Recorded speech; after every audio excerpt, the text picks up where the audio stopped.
So we are on live. Okay. Yeah. Good evening to everyone present here with us today. This is Shreyan from IGCP, today's moderator. I would like to welcome all the viewers who have joined our platform for better exchange of knowledge that is going to be shared by our keynote speaker doctor for today's session. With much pleasure and honor, let me welcome a very renowned doctor with you, Dr. Quresh B. Muscati. Sir is MBBS, MS, DOMS, FCPS, FICS, consultant ophthalmologist at Muscati Eye Clinic, Mumbai. Now, with the help of Sir and his wonderful insight, we will be taking a close look on today's topic, which is ophthalmic clues to systematic disease from lupus to leukemia. Now, without any further delay, I would like to welcome Sir again at our forum and would like to hand over the session to him. Over to you, Sir. Thank you so much. And Shreyan, since it's a very vast topic, we will start right away. And so it is truly said that the eye is the window of the soul. Not so much of the soul, but the eye is also the window of the body. So it gives us, by looking at the eye, we get to know a lot about systemic diseases. It's important because we can recognize them early and decide on management strategies. So, this is what we will talk about in the next 20 to 25 minutes. Bear with me because it's a very, very vast topic. There is a lot of information we can glean from the eyes about various parts of the body. So, I may jump from disease to disease. Let's first refresh our knowledge about the eye itself. So the eye is like the old film cameras where the front portion is the cornea, which is clear, transparent, like the glass in front of a watch. As you can see here, this is the cornea. And there is the front empty space here, which is filled with fluid called aqueous humor. This is called the anterior chamber.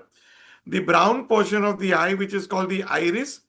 Behind that is the clear transparent lens like a camera lens, which can turn opaque, and we call that cataract. Then there is a vast empty space filled with a jelly called vitreous. And behind that are three layers: the light sensitive layer, which is the retina. Behind that is the choroid, which supplies nutrition to the retina. And behind that is the white coat of the eye, which is called the sclera. And 2 million cells from the retina join together and form the optic nerve, which goes to the brain. We take pictures with our eyes and we see with the brain. Let's talk about diabetes, the most common condition. And diabetics are more prone to cataracts. They are more prone to glaucoma. Glaucoma is where the pressure in the eye goes up. They are more prone to dryness of the eye. And because of dryness, early cataract or glaucoma, they can get fluctuations of vision. The number also changes frequently if a diabetic is not under control. So they may see better in mornings, less in evenings, and vice versa. They're more prone to eye muscle paralysis due to nerve damage. So the eye can have, you can have facial palsy, you can have third, fourth, or sixth nerve palsy. So the eye may suddenly patient might start seeing double.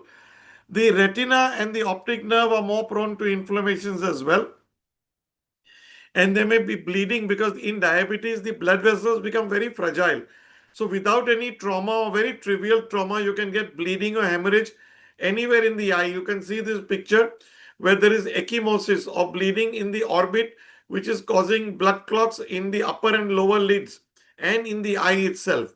So these are all the problems that diabetics are more prone, but we are more concerned with the retina because that can cause blindness. The longer the duration of diabetes, the more the chances of retinal affection. And the worse the control, the more the chances of retinal affections. So if you have diabetic patients, you must tell them to seek an eye doctor's advice the moment they're diagnosed as diabetes, because we will take a picture or we will draw this picture. This is a normal retina and how it looks with a healthy looking pink or yellowish gray orange optic nerve, as you can see. And this is the retina, very clear, and the central dot which is there, which is an artist dot called the macula, which is the most important seeing portion. 80% of our vision is from the macula. So the blood vessels are nice and clean. This is, so we take a picture, we say this is normal, see me again after 1 year. If it is abnormal, we may call the patients earlier. So what are the symptoms that a diabetic patient may have? Mind you, he may have no symptoms. That's why it's important that we have an annual checkup. They may see floaters because tiny blood vessels may burst and give rise to few hemorrhages. So you may see them as floaters. There may be blurring of vision. Then if there is a hemorrhage on the retina, that area will appear dark. So you may see dark areas in the field of vision. The color perception may be altered. And if you leave it alone, the eye may go blind in late stages, either because the retina is fully detached or because of optic atrophy, lack of blood supply to the nerve. So you see this yellow pink nerve becomes white. Optic nerve is pale or white. This is optic atrophy, and that can cause blindness in a diabetic patient if not treated. So there are two types of diabetic retinopathy. Early stage is called NPDR or non-proliferative diabetic retinopathy. Many people with diabetes may have it. We may just keep it under observation. If the macula is involved, if there is fluid collection under the macula, then we do a test called an OCT, and you can see this bump over here. This is edema fluid under the macula. This is the normal macula on OCT, which is like a valley. If it appears like a mountain, then this macular edema, and we need to treat this. So macular edema can occur even in the early stages where there is no proliferation. Proliferation means no new blood vessels have formed in the retina. But other changes in the macula can occur. One I showed you was macular edema. The second thing can be macular ischemia. As you can see in the below picture, the arrow shows an occluded vessel. And instead of a red vessel like this, you see this yellow because all cholesterol, it's occluded. So there is no blood supply to the macula.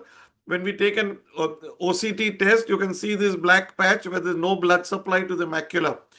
And you can get exudates or cholesterol deposits at the macula like this. This is when it occurs in a circle, we call it circinate retinopathy. So all these require treatment. And sometimes in the initial stages, vision may be 6/6, but we may need to do some treatment. That's why, again, I'm repeating, all diabetics, even if their vision is perfect, must see an eye surgeon once a year. If it is untreated, it can go into PDR or proliferative diabetic retinopathy. Then new vessels form. New blood vessels can form over the disc, as you can see in the picture below. There are new blood vessels. These are very fragile and can burst, giving rise to hemorrhages on the retina and in front of the retina, which is called vitreous hemorrhage. And you can get new vessels elsewhere. So we call it NVD or new vessels on disc and NVE or new vessels elsewhere. These are signs of proliferative diabetic retinopathy. And this is the hemorrhage that you can see from the proliferative diabetic retinopathy. Vision will be affected in PDR. If it is not treated, patient is irresponsible, doesn't come to a doctor or has not been advised, you get scarring. So you get scarring following PDR. This is the blood vessels all scarred, and this scarring may pull, it causes fibrosis and can pull on the retina.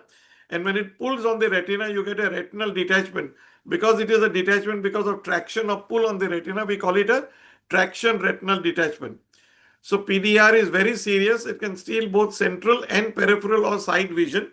We don't want any patient to go into PDR, and in almost 80 to 90% cases, we can prevent it by timely action. So we have a lot of treatment options now. Earlier we had only lasers, but now we have intravitreal injections. The new blood vessels, as I told you, are very prone to leakage. So to prevent new blood vessels, we give an anti-vasoendothelial growth factor.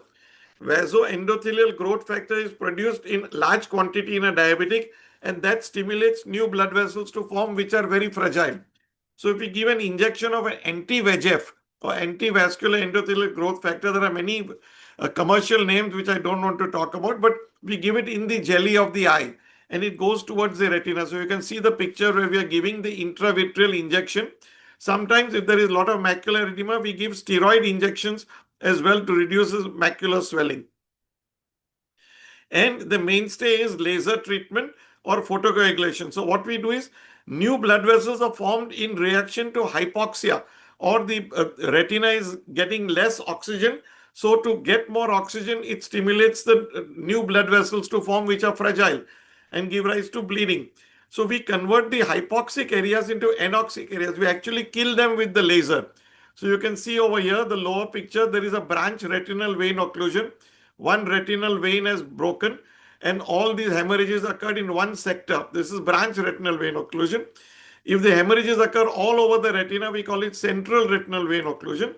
And what we do is we give lasers. So you see these yellow spots everywhere, except in the center. We give this in the periphery with laser, maybe 2 sittings, 3 sittings, and convert hypoxic areas into anoxic areas. So to preserve the vision in the central portion, which is called the macula. If there is PDR of the hemorrhage in the jelly of the eye, we do what is called vitrectomy. We put 3 pipes in the eye. The first pipe is a light pipe which helps me to see inside because it's all blood. Second is a vitrectomy cutter. It cuts all the blood and sucks it out. And there is an irrigation pipe which also acts as an aspiration. It sucks out the blood from the eye. So we have to do a major surgery called vitrectomy. So to summarize, management of a diabetic retinal disease has made huge advances with better diagnostic gadgets, excellent microscopes, lasers, vitrectomy machines, new medicines like anti-VEGFs. But prevention with diabetes control and regular eye checkups with the ophthalmologist are essential. So that is where the role of the family physician and every person who is listening to this broadcast, you need to push every diabetic to go and see an eye doctor the moment he is diagnosed as diabetes and to follow the eye doctor's instructions. Let's move on to the second. In busy metros like Mumbai, Calcutta, Delhi, almost every second or third adult is hypertensive or has high blood pressure. In high blood pressure, you can also get, like in diabetes, branch retinal vein occlusion. You can get central retinal vein occlusion. We call it blood and thunder fundus. You see this as if there is so much of blood in the clouds of the eye of the sky.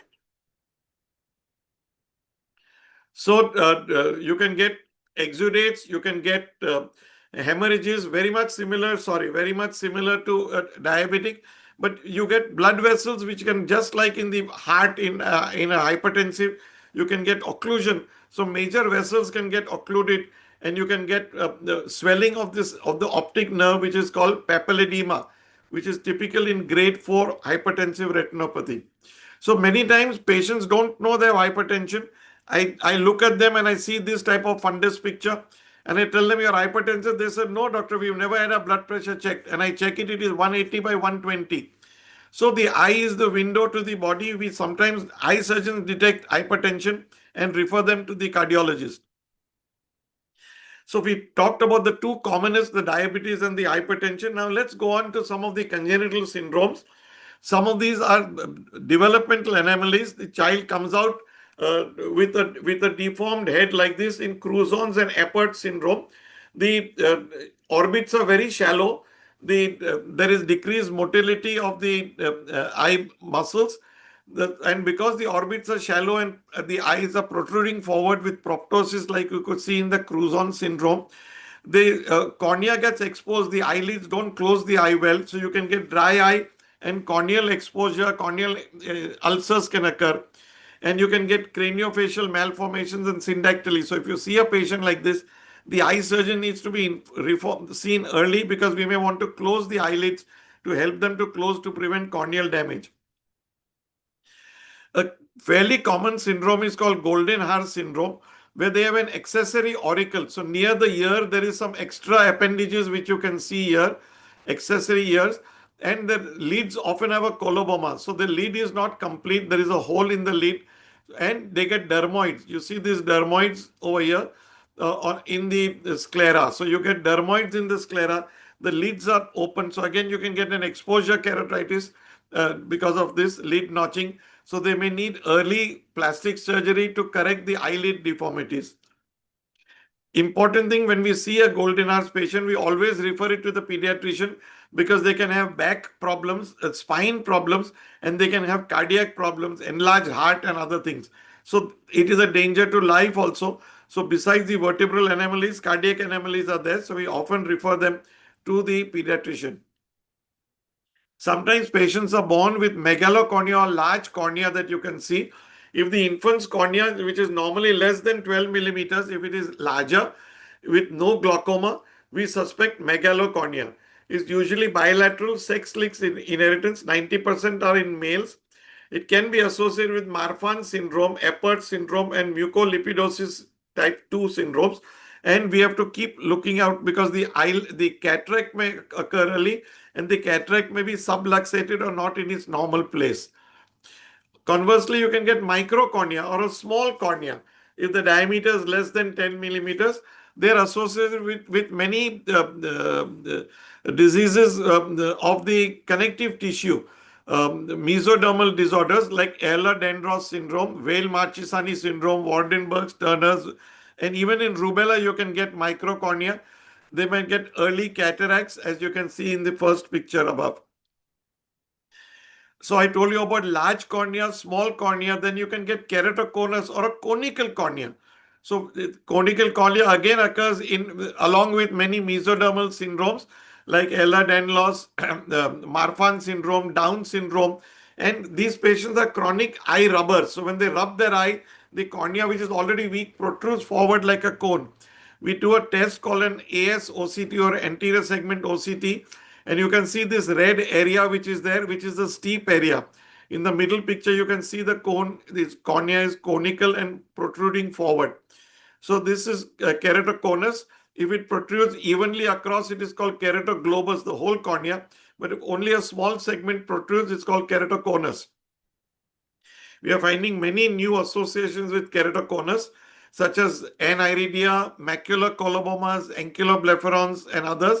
Certain other corneal disorders like corneal amyloidosis, Fuchs dystrophy, and more importantly, because we are talking about systemic diseases, it can be associated with mitral valve prolapse, congenital hip dysplasia. So you can get a 10-year-old child with the dysplasia of the hip or joint hypermobility. So we need to get a cardiac checkup done as well in these patients. So those were congenital disorders. We talked about Eppert's and Crouzons. We talked about different sizes of the cornea, macro, microcornea, and keratoconus globus. Now let's go on to infections. So infections like syphilis or Lyme disease or leprosy or herpes, systemic herpes, can cause an infection in the middle layers of the cornea called interstitial keratitis. So you can see the corneal opacity which is there. That's a keratitis or an inflammation. We need to treat the primary disease, whether it is tuberculosis, sarcoidosis, or syphilis, as well as treat locally the eye. Unfortunately, in our country, we are still seeing a lot of vitamin A deficiency, very common. And if you see these Bitot spots, these silvery gray spots on the conjunctiva, and the cornea loses its luster, the cornea is not shiny as it should be. It becomes dull and it becomes opaque with time.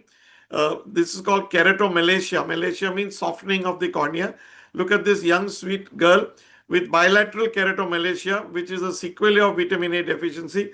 And the cornea becomes so soft that it may perforate. You can see this patient where there is a shining black over here. That's a perforation. So the iris is shining through. The cornea is perforated. These are so easy to correct with vitamin A supplements, which are very inexpensive. Our government has made it very inexpensive. So if you see somebody with Bitot spots, never let them progress to keratomalacia and perforation. We need to treat them with high doses of vitamin A systemically. That was vitamin A deficiency. You can get vitamin B deficiency, riboflavin deficiency. And if you see blood vessels growing on the cornea for no reason, and stomatitis with glossitis at the same time, sore tongue, then you know you're dealing with vitamin B deficiency. And again, this can be very easily treated with supplements. Metabolic disorders like Wilson's disease. It's commonest between 10 to 20 years. And sometimes we see this copper ring. It's called a KF ring, Kaiser-Fleischer ring. So this cornea, see this ring which is there around the cornea. Here also it's a golden ring which is there seen over here. And this is very typical and is because of abnormal copper which gets stored. So it's getting stored in the eye, so we see it. But when we see it here, we know it's also being stored in the brain and the liver, where it can cause the cirrhosis of the liver. So therefore, we need to immediately refer these patients to the pediatrician. So if we see a KF ring, we know that we are dealing with Wilson's disease, and these patients have kidney problems. Then you can get alkaptonuria or amino acid metabolism disorder. It's an autosomal recessive. It's very typical. If you see one patient, you'll never forget. So you see the brown or black deposits in the cornea itself, as you can see in the picture. These brown or black deposits, and similar deposits are in the phalanx, as the phalanges, and on the face you see these deposits. This is, the technical name is ochronosis, because this pigment is deposited in the connective tissue. Cystinosis is another metabolic disorder. It's autosomal recessive, and we see this glistening polychromatic needle-like rectangular crystals in the cornea. You can see this, and in advanced cases, the cornea may get thickened, and you may get erosions, and you can get band keratopathy. Again, it points to a disorder of cystine metabolism, and it needs a physician to come in and control the disease. So this is band keratopathy, a band like calcium deposits, like a band over here, and the vision can get lost. This occurs in end stage, in chronic renal failure, in hyperparathyroidism. So whenever we see this, we need to rule out these conditions. It can occur in a local condition, local disease also. If the eye is blind, you can get band keratopathy without a systemic disorder. Rheumatoid arthritis, again, something which is fairly common. Rheumatoid arthritis gives rise to, you can see the typical fingers of a rheumatoid arthritis. You get the small joints which are affected with swellings, very painful condition in the phalanges and in the joints as well. And along with that, there is severe dryness of the mouth and dryness of the eye. If both occur, it's called Sjogren's syndrome. And because of the severe dryness, the cornea can melt, the sclera can melt. It can be a sterile melt, or you can get infective melt. This is scleromalacia perforans, where the sclera is melted. This is the eye. Eye is looking up because of photophobia. And below the eye, the sclera is melted over here, and the choroid is shining through. So it's almost 15 to 25% of these patients will get keratoconjunctivitis sicca, or severe dry eye, and the cornea can melt. You can get keratitis, scleritis, and melts, which is most common. So rheumatoid arthritis needs to be very aggressively managed by the physician. Sometimes they have to give immunosuppressive drugs, and sometimes we have to refer the patients to the rheumatoid specialist, to the immunospecialist, because we detected first severe dry eye and dry mouth. There are various skin disorders like acne, rosacea. Stevens-Johnson syndrome is a reaction to drugs, and you can get a whole mucous membrane and skin of the whole body being affected. And you can get pemphigus, where or xeroderma pigmentosa. All these are skin affections which cause severe dryness in the eye as well. So acne, rosacea, this is typical, more seen in the white skin Caucasian race, where you can get these butterfly pigment patches, red on the cheeks, malar flush, what we call, but we get it even in our population. We just need to look carefully. And it produces a lot of blood vessels growing on the cornea, as you can see in the middle picture. These are blood vessels growing on the cornea, and there is a chronically inflamed eye that we see. If we treat only the eye, it's not going to help. We have to treat with along with the dermatologist, the acne, rosacea, because it's a hypersensitivity reaction, type 4 hypersensitivity, and it needs sometimes systemic steroids as well. Pemphigus is again an autoimmune disorder. You can get only eye affected, or you can get the skin as well affected. So we do biopsies. Sometimes they're positive, sometimes they're negative, and we work along with the physician and rheumatologist. So we need to treat both. Pemphigus causes severe dryness and adhesions in the eye, what we call symblephera, as you can see here and in the pictures. And it can occur with mouth ulcers. It can occur with skin disorders as well. So when we see adhesions in the eye, we look immediately at the mouth and the rest of the skin and refer the patient to the physician. Stevens-Johnson syndrome, as I told you, you get severe dryness of the eye as a consequence. In the acute stage, the child may not survive, but if they do survive, then they get a chronic dry eye, which is very debilitating. They need to put drops every half an hour, and the cornea can become completely dry, as you can see over here, and can result in blindness. Nowadays, we can do artificial cornea in these patients and restore sight. Xeroderma pigmentosa, as you can see over here, it may just start out with just a small nevus in the conjunctiva, and we think it's a birth nevus, but if it is associated with skin pigmentation, then we know that it is something more severe, and you can get loss of eyelashes, blood vessels growing onto the cornea. You can even get squamous cell carcinoma. I had a patient of xeroderma pigmentosa who died at the age of 22 with a squamous cell carcinoma which spread. And their lifespan is quite restricted in these patients. There's marked intolerance to sunlight as well.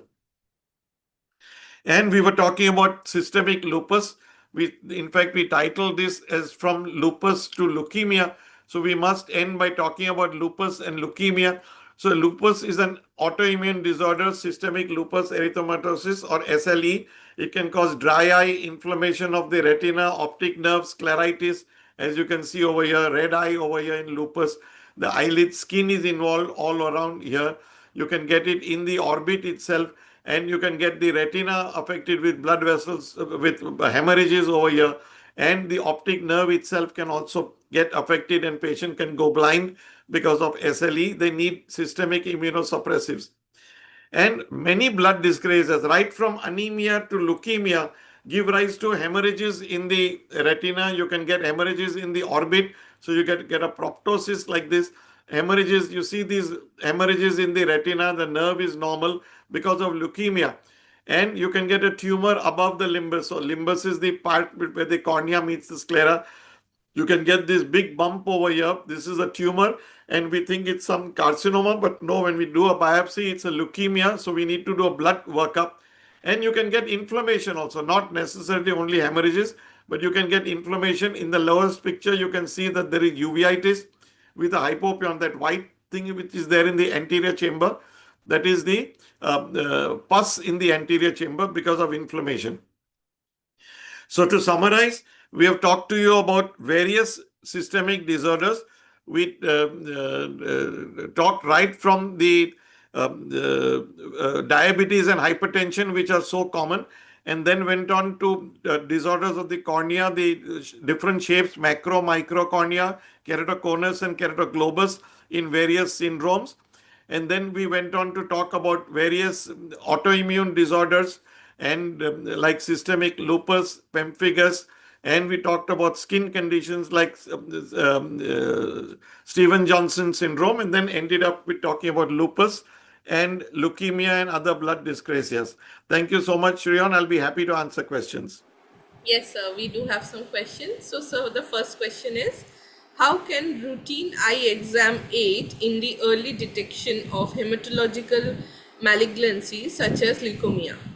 So again, if I see a patient who's not a diabetic, not a hypertensive, and I see blood clots, as I showed in the picture, hemorrhages over there in the picture, or even exudates like in diabetes or hypertension, the first thing I will order is a routine complete blood count or CBC. And in that itself, you can detect. So that is why many a time we have guided the patient. Patient is asymptomatic. Sometimes it can occur not in leukemia, but in severe anemia also. So hemoglobin of 6, and you can get bleeding because the blood vessels are fragile. Thank you. Thank you, sir. Next up is how to approach a patient with sudden visual loss and known systemic lupus.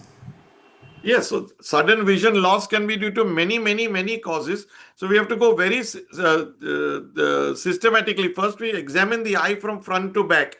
So if we find the cause of the vision loss in the eye, we will treat it as eye surgeons. We are assuming that the eye is looking absolutely normal. Then the cause could be something behind the optic nerve.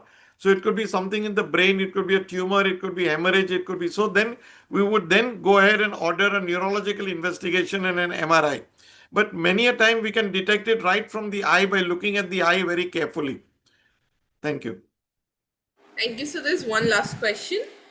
When should optic symptoms prompt modification of systematic therapy in diseases like lupus or leukemia?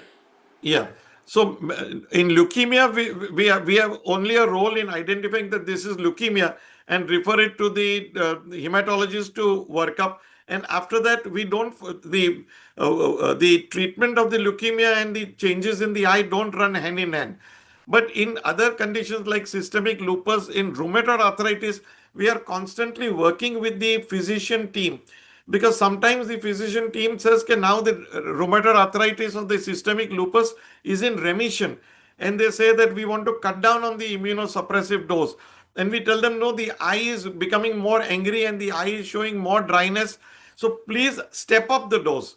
So many times I have had an argument with the rheumatologist, but I have that if the eye is showing these signs, please step up the dose, and they step up the dose and the eye recovers. So we have to prevent blindness at all times. So we have to work hand in hand with the physician in SLE, systemic lupus, and rheumatoid arthritis and other autoimmune disorders. Not so much in leukemia. Thank you.